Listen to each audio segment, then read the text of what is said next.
Okay, I'm going to go over the two-way ANOVA notes in case you missed class or you just want a little review. I'm going to talk about follow-up tests for regular ANOVA, type 1 error rates, and then two-way internovas and two-way ANOVAs and interactions. When we looked at our eye color and aggression test, we looked at brown-eyed, blue-eyed, and green-eyed people, and we ran an ANOVA, and we found that, yeah, there were some differences somewhere, right? If we're looking across at our ANOVA table, we have our sums of squares between group, within group, total. This is, again, how much variability there is between the groups and the overall mean. This is how much variability there is within each group, and this is the total amount of variability, which is really just a measure of how people vary around that grand mean or overall mean. I have my degrees of freedom, number of groups minus 1 here. This means I have 3 groups. This means that I have a number of people minus the number of groups. So if I have 3 groups and I have 9 degrees of freedom within groups, that means I have 12 total overall people, and that should add up. 9 plus 2 equals 11. This is my total degrees of freedom, or big N minus 1. Mean square, as you recall, is variance, and I get it by dividing my sum of squares by my degrees of freedom. So 8 divided by 2 equals 4, 8 divided by 9 equals 0.889.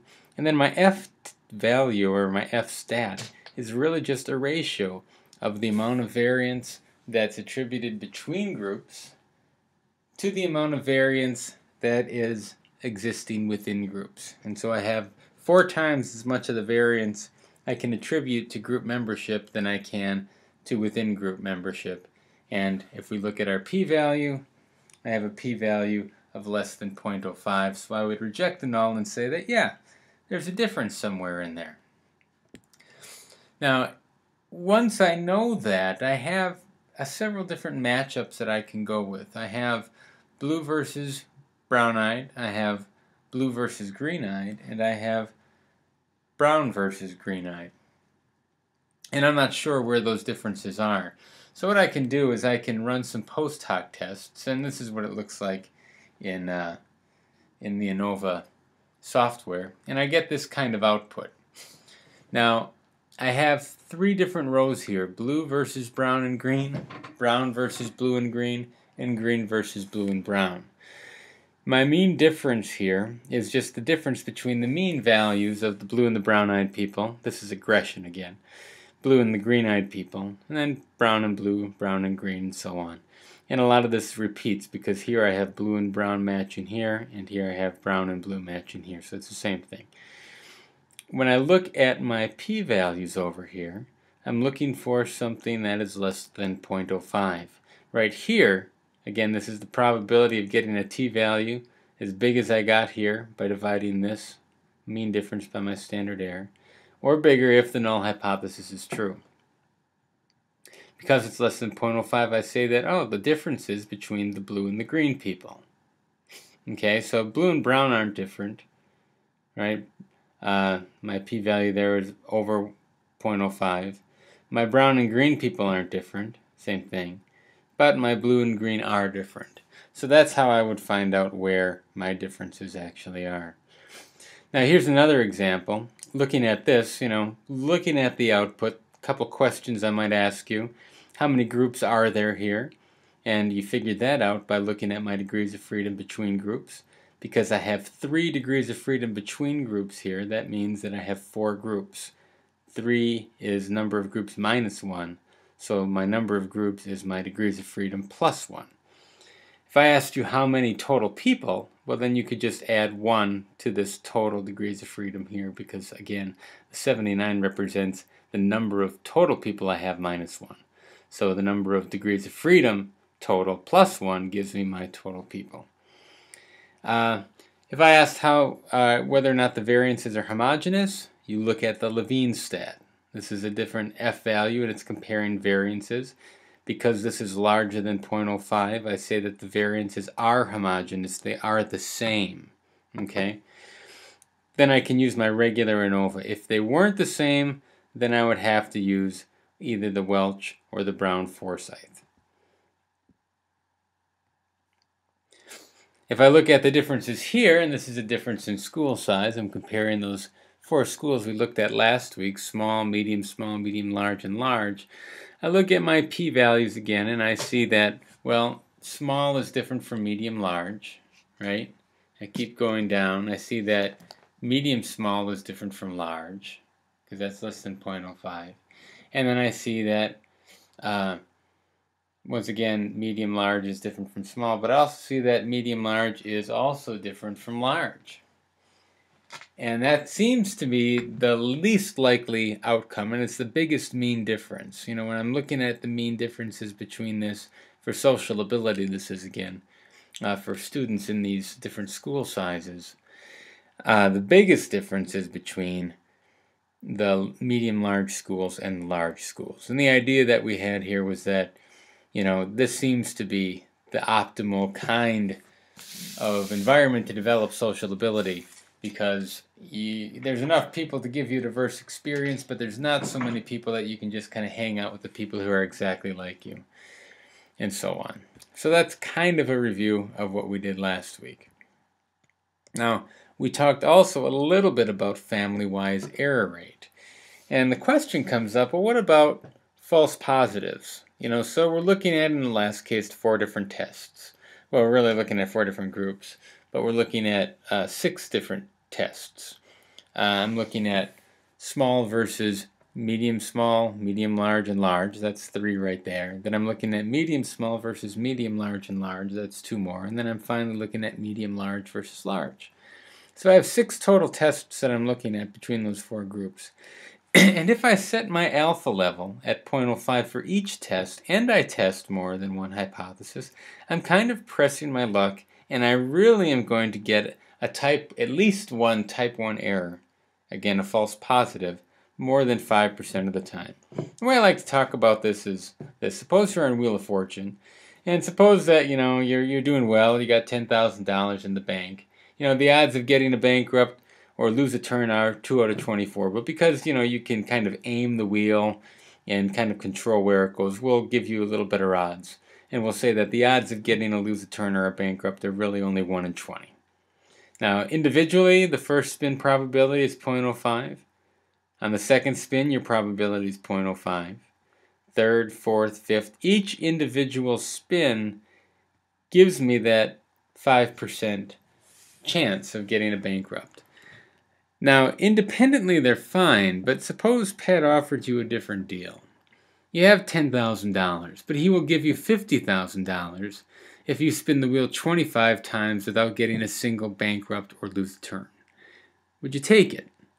And most people would say no. And the reasoning is, you know, well, it's like flipping a coin, and you know, on the first chance you got a 50-50 chance of getting a heads or a tails. And if I don't want to get a tails, then I have a 50% chance of succeeding. Now, if I say I have to flip it twice without getting any tails, well, that's a little harder. Now I only have a 25% chance. If I say that I want to flip it 3 times, well, now I only have a 1 in 8 chance of succeeding, because every other time I'm going to get a tail 7 out of 8 times. And if I work out the probabilities, the chance of getting at least 1 bankrupt is pretty high, about 72% of the time. And the way that it works is like this. So suppose that we're conducting just 2 tests, and think of it like flipping a coin. Either I reject the null or I fail to reject the null. And so I have 2 possible outcomes. Now, the difference between this and flipping a coin is that the probability, if the null is true, the probability of me correctly not rejecting is 95%, right? If I set my alpha for each comparison at 0.05, that means I'm going to reject 5% of the time, but I'm going to fail to reject 95% of the time if the null hypothesis is true. Okay, so for test 1, I can either reject or fail to reject. For test 2, I can either reject or fail to reject. And these are how things are paired. I can reject and reject and fail to reject the first and reject the second, or fail to reject them both. And this would be the right thing to have happen. This is no mistakes, right?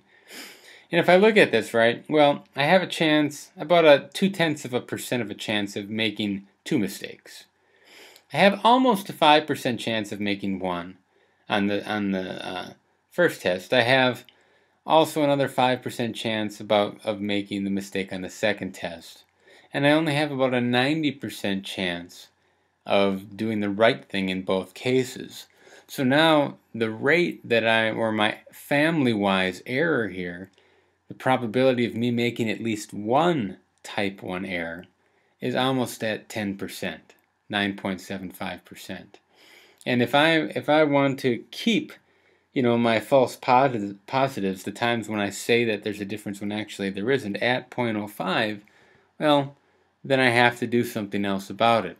It gets worse if I even have 3 tests. It kind of goes up to almost 15%, and here's all the ways that things could be paired up. Hardly ever I'm going to make the mistake on every single one. But being right all the time only happens about 85% of the time. And my type 1 error rate for this whole family of comparisons, again, the rate or the probability of making at least one type 1 error, is the sum of all of these things that have at least one type 1 error in them, and they add up to about 14.26%. Now we can extend this and look at just multiple comparisons from 1 to 20. If I want to, I can calculate the error rate mathematically by just doing 1 minus 0.95 of the probability of me making the right choice times or raised to the power of the number of comparisons I'm making. This is 0.1 minus 0.95, of course gives me 0.05. This is 1 minus 0.95 squared, and that gives me about 0.0925, which gives me, about a 10% chance, and so on. And it keeps getting worse and worse and worse. Now I can approximate this by just multiplying my 0.05, or the probability of me making a mistake, by the number of comparisons I'm making. And it works okay when I'm down here, right? 1 comparison it's perfect, 2 comparisons I'm only off by 0.2%, and so on. It keeps getting a little farther and farther away. By the time I get to 10 comparisons, I'm really off by 10%. I'm overestimating my type 1 error for that family of comparisons by about 10%. And when I get to 20, well, then I think I have a certainty, and I'm off by 36%. So this is the way that you really want to calculate it. But this is kind of the tried and true way of taking care of business in a very easy way. Now, we did this last week. We looked at different post hoc tests, and there's a whole bunch of them. We looked at the LSD and the Bonferroni. Here's some other ones, the Scheffé and the Sitek. Sitek's like the Bonferroni, only it does things a little bit better. Scheffé is more flexible in a lot of cases, but you don't want to use it because it's the least powerful in most cases in basic pairwise cases than all the other ones. And the LSD doesn't give me any modifications. It just treats things like there is no such thing as family-wise error. And when I look at my eye data, I have my comparisons again right, 0.05. I'm saying that the blue and the green people are the different ones. And that holds even when I correct for type 1 error. And the Bonferroni, as you remember, just multiplies my p-values by the number of comparisons that I'm making. And now because I have blue versus brown, that's 1, blue versus green, that's 2, and brown versus green, that's 3, it's multiplying each one of these p-values by 3. So the blue versus green comparison, which has a 0.015 p-value here, now has a 0.045 p-value here. Still, I would say that it's a significant difference, but that doesn't always hold up. Sometimes I change my mind. So what I want you to know, I want you to think of or realize how follow-up tests are conducted, and they're really just a form of t-tests that look at each pair of groups. So in the case of the eye color, my follow-up tests or my post hoc tests are just all the pair comparisons of blue versus brown, blue versus green, and brown versus green. Family-wise error, again, is the probability of making a type 1 error, at least one type 1 error, over a series or a family of comparisons. And the way that I modify my type 1 error, keep this family-wise error at 0.05, is that I make the alpha level for each individual comparison smaller. And then I want you to be able to interpret output and research. And there's a worksheet if you haven't looked at it at this point. It's on D2L. There's also about interpreting two-way ANOVA output. There's also the answers that are on there, so it serves as a good study guide. So interactions. When we talk about two-way ANOVAs, now we're talking about not just looking at whether eye color would predict aggression. We're looking at whether two variables interact or have independent effects on predicting predicting aggression or something else. So I have two independent variables. Now that gives me main effects for each particular variable, and then I have this potential for interactions. Now suppose that I'm looking at chocolates, and suppose that I'm looking at really cheap versus really expensive chocolates, and I'm wondering if spending that extra money is actually worth my while. Okay, so I get some chocolates and I have people rate the tastiness of cheap chocolates and of expensive chocolates. And I get, this is the first person, second person, third person, fourth person, fifth person, sixth person, seventh, and so on. These are all different people. 6 of them rated the cheap, 6 of them rated the expensive. If you look at this, you can, just by looking at it, you can see that there's going to be a difference here. The average here is 9.5. The average here is 3.5. There's no overlap between these data sets, and I have 6 people in each side, so my sample size is okay, especially with this size of a difference. I look at my output, and my tables here are a little bit different. What we want to do here is look at my corrected model, my brand, my error, and my correct total. Brand, error, and correct total are the ones that I really look at. I'm not going to look at the intercept, and I'm not going to look at the total. The intercept is testing whether or not the overall mean is different from 0, and most of the times we really don't care.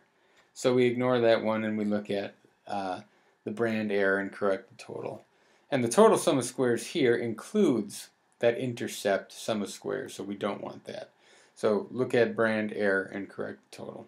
I look at my p-value, it's less than 0.05. I have the ratio of variances, as I have 30 times the variance explained by brand than is not explained by brand. So I say that, yeah, there's a big difference here. Now, suppose I had another hypothesis, though, and I thought that people think that milk chocolate is actually better than dark chocolate. Now, you can collect some data and find the following, where I see that, well, milk and dark, there's quite a bit of overlap. This goes from 1 to 9, this goes from 4 to 12. Milk is a little higher, but given the amount of variability within and the amount of overlap and my sample size, I would say that no, there's no difference. And I look at this and I'm confirmed, I really only have a 2-to-1 ratio of variance. My p-value is bigger than 0.05. So I say that, well, milk and dark chocolate are equally tasty. Now, what a two-way ANOVA allows us to do, instead of running separate analyses, we can combine our analysis and account for both factors. And what this does is it takes this data plus this data and turns it into something like this. So I have a small cell of cheap and dark, a small cell of cheap or expensive dark, expensive milk, and cheap milk. Okay? And looking at this, you can see that there's going to be a difference, right? If I compare the cheap to the expensive, well, I can see pretty clearly that that those two are different. If I look at just the dark versus the milk, though, well, then I'm not so sure. Again, there's so much overlap, probably not going to come out. But then I look at the interaction, and basically what the interaction does, it says, is the difference between cheap and expensive the same for dark chocolate as it is for milk chocolate? And so what I'm doing is I'm looking at the mean of this is 2, the mean of this is 6. Is that 6-point difference the same for dark as it is for milk? And I look down here, and again, I see a 6-point difference between the averages. And so I would think that yes, that effect is the same. Now, if I look in a data set, I have three variables now, right? I have brand, which is again whether it's expensive or cheap. I have type, which means whether it's dark or milk, and then I have my tastiness ratings. If I run an ANOVA, two-way ANOVA, this is what I get. Again, I'm not looking at the intercept, I'm not looking at the total, but I am looking at the corrected model, the brand, the type, and the brand by type, the corrected total. These are the ones that I had before. Note that now my type is significant.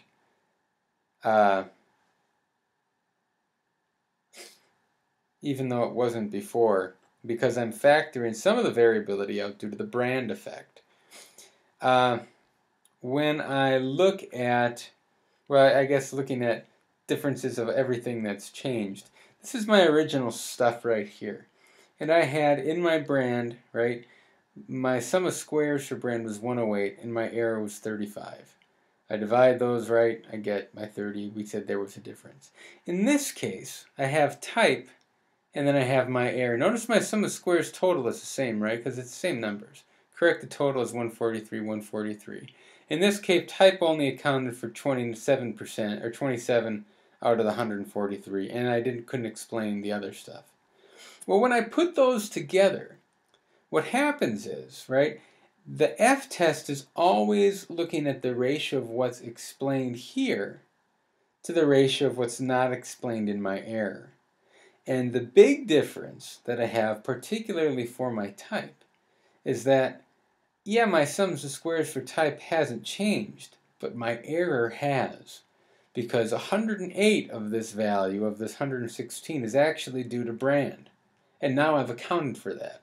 So this stuff that I haven't explained is only 8 out of that 143 for sums of squares. So that makes the type effect a real meaningful effect, or a statistically significant effect. My p-value is now less than 0.05. And so that's another really nice thing that this lets us do. Now we're looking at three different hypotheses, and we treat these as their own family. The first is my brand hypothesis, or the A main effect, my first independent variable. Is there a difference between brands, cheap versus expensive? The second hypothesis is the B main effect. Is there a difference between types of chocolate? And then I have my A by B interaction, which just says, is the difference between the levels of variable A, cheap and expensive, the same at each level of variable B? So again, is the effect of brand, the cheapness or expensiveness of chocolate, is that consistent for different types of chocolate? Is it the same for milk as it is for dark, or is it different? And we'll look at some options there of things that might happen. So if with the data I have, this is where you would go in order to plot some things out. Main effective brand, these are my 4 cells, right? What the main effective brand does is it compares my expensive mean, right? It collapses across these two, treats them like there aren't any milk or dark, I'm just looking at brand, to the average of these. So the question it's asking is, are these two lines different from one another, or these 2 points? The main effective type is the same thing, only now it's taking the average of this line and looking at the midpoint, and the average of this line and looking at the midpoint, and asking, are these 2 points different from one another? And in this case we said they are. The interaction says, well, do the lines intersect? Or specifically, is the difference between expensive and darkened milk for cheap chocolates the same as the difference between darkened milk for expensive chocolates? And as you can see here, it's exactly the same. There is no interaction. We can also look at group cell statistics and other questions that we might have about homogeneity of variance, skewness, kurtosis, and all that stuff. But this is just some output that we get. I have individual cells, the mean of each group. So I have cheap dark chocolate, cheap milk chocolate. I have expensive dark and expensive milk. This is my total for my cheap, my total for my expensive. Here's my total for my dark, total for my milk, and my overall total. And if you look at it, you can see the sample size of each one. Now here I'm looking at the means for cheap and expensive, the means for dark and milk, and then the means of each individual cell here. And so I can get information about what exactly is what. Now, if I looked at this, right, and I'm just looking at the means themselves, I can see that, yeah, expensive gets a better rating than dark, and milk gets a better rating than, or expensive gets a better rating than cheap, and milk gets a better rating than dark. And when I look in here, I see that, well, the difference between milk and dark is exactly the same as the difference between milk and dark for expensive. And so I know that I don't have an interaction there. Now, if I were going to, so let's move on here. If I were going to have a different set of data, let's look at this one, right? Just looking at it, do you think that milk is different from dark? My numbers here are 1, 2, 3, 4, 5, 6. My numbers for all my dark chocolates are 1, 2, 3, 4, 5, 6. So no, there's no difference. Is the cheap different from the expensive? Again, no. Question is there an interaction, or is the difference between the cheap dark and the cheap milk the same as the difference between the expensive dark and the expensive milk? And if you look, there's a 3-point difference, but in this case, that 3-point difference favors the milk, and in this case, it favors the dark. So if we ran our ANOVA, what we get is there's no effect for brand, there's no effect for type, but there is an interaction between brand and type.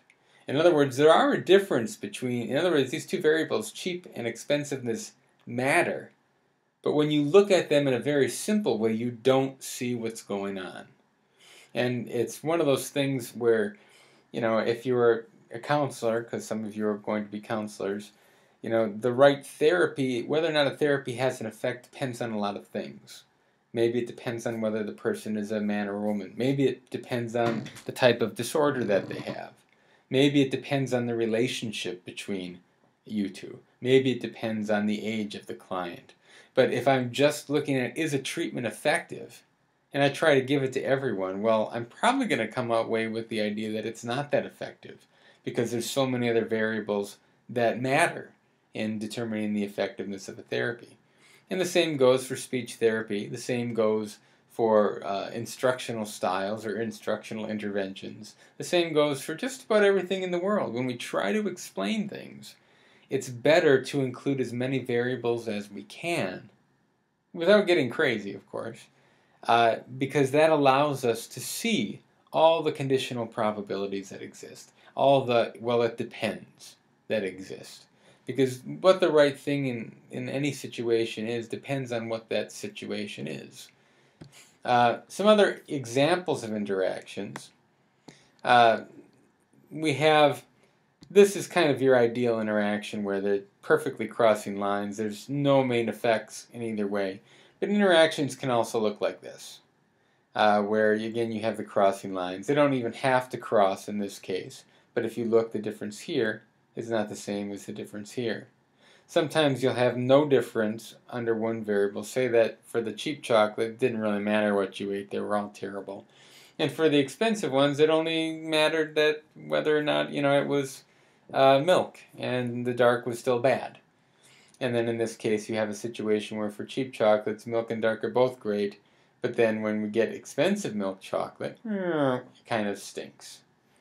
And this is how you look at what's going on and how you explain what's going on. But you do need to look at this interaction line here in order to determine whether or not there is an interaction in the first place. Now, if you want to, you can open up this data and you can look at these different things, main effect for geographic region, main effect for gender, interaction, and all that stuff.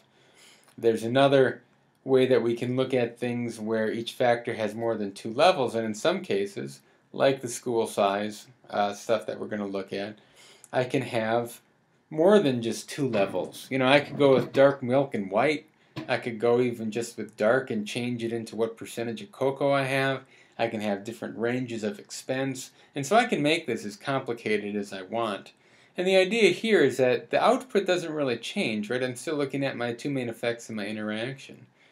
But now what I need to do is look at, well, if I have a main effect for expense, I have to do post hoc tests to see, well, are cheap different from mid-range? Are cheap different from expensive? And is mid-range different from expensive? Same thing here, right? And if I did that, I run my output and I get this output, and I find that cheap is different from expensive, and expensive is different from mid-range, but cheap and mid-range aren't really different from each other. So in other words, it pays, in this case, to get the expensive chocolate. If I were to graph it out, I might get something to look like this, or I could plot it like this. To me, this makes more sense because I have a continuum, and these are two different types. So because expense is kind of progressing, I want to know how the different types of chocolates interact in each case. Now, if you look at this, milk is superior, right, for cheap and in mid-range. But once we get to expensive, there's probably not a real difference here. And so the rule here would be, this is how you would use this data. If you're going to buy chocolate, and it's milk chocolate, you may as well go for the cheap stuff because it's not any different from the expensive stuff. However, if someone asks you to get them dark chocolate, you may as well blow the money and get them something they really like instead of something that tastes really terrible.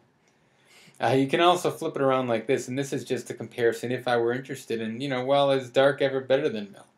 Well, here I see that it's better than it for expensive, or at least it has a small advantage, and in all other cases, milk is better than dark.